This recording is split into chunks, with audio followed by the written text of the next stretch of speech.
મિત્રો, આપ જોઈ રહ્યા છો સિટી ક્રાઇમ ન્યૂઝ। હવે જોઈએ અગત્યના સમાચાર। ગરીબીમાં જીવવું અને ગરીબ હોવું તે ગરીબ પરિવાર જ જાણી શકે તેવામાં 10 બોર્ડનું પરિણામ જાહેર થયું અને ગરીબ પરિવારના દીકરાએ પોતાના મા બાપની મનમર્યાદા વધારી અને સારી ટકાવારી લાવ્યો છે।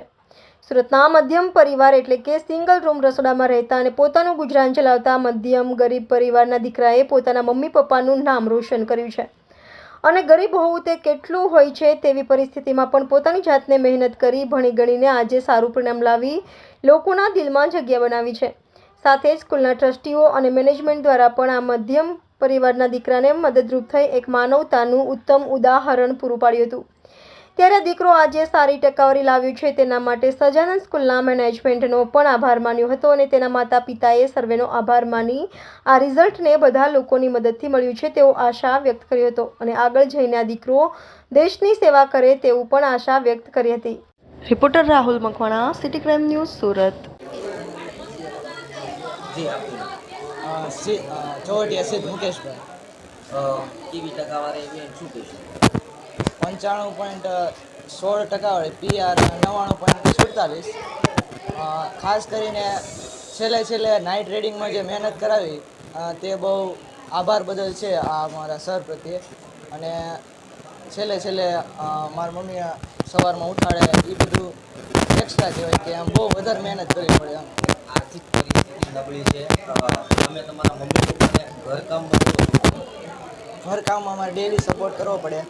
આર્થિક પરિસ્થિતિમાં ચોપડા લેવાની ને બધે પેન ખરીદવાની ને એક્સ્ટ્રા ચોપડા બનાવવા પડે, શોર્ટ નોટો બનાવવી પડે, શોર્ટ ટ્રીક બનાવવા માટે કેટલાય ખર્ચા કરવા પડે।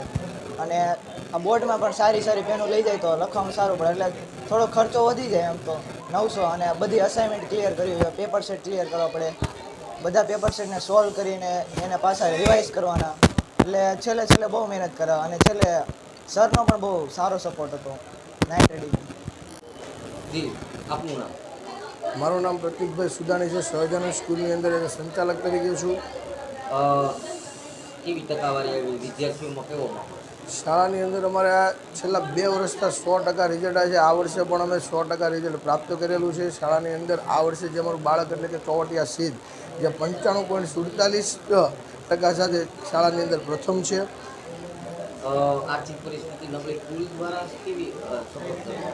વાલીની સ્થિતિ જો કે ગણવામાં આવે તો કે આપણે દેખીતી રીતે એવું હતું કે શાળાની ખૂબ જ નજીકના વિસ્તારમાં રહેતા હતા, એટલે અમને પર્સનલી ખબર છે કે થોડીક નબળી પરિસ્થિતિ હતી। વાલીને રત્ન કલાકાર તરીકે કામ કરે છે અને એમના મમ્મી છે ઘરે હેન્ડવર્ક કરીને બાળકને શું ભણાવતા હતા એ અમને આઈડિયા હતો, એટલે એને બને ત્યાં સુધી શાળાએ ખૂબ જ સપોર્ટ કર્યો છે। શાળાની અંદર એને જ્યારે જરૂરિયાત ઉદ્ભવી છે ત્યારે બાળકને આરોગ્ય શાળા દ્વારા મહેનત કરાવવામાં આવેલી છે। જી, આપનું નામ?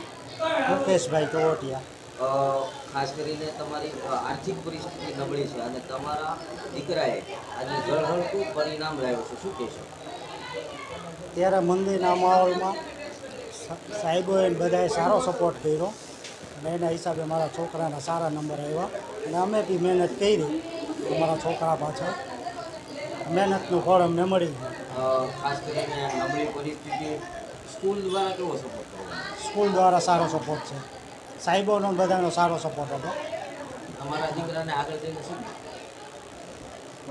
આગળ સાયન્સમાં જવાનો છે, આગળ પછી એની રીતે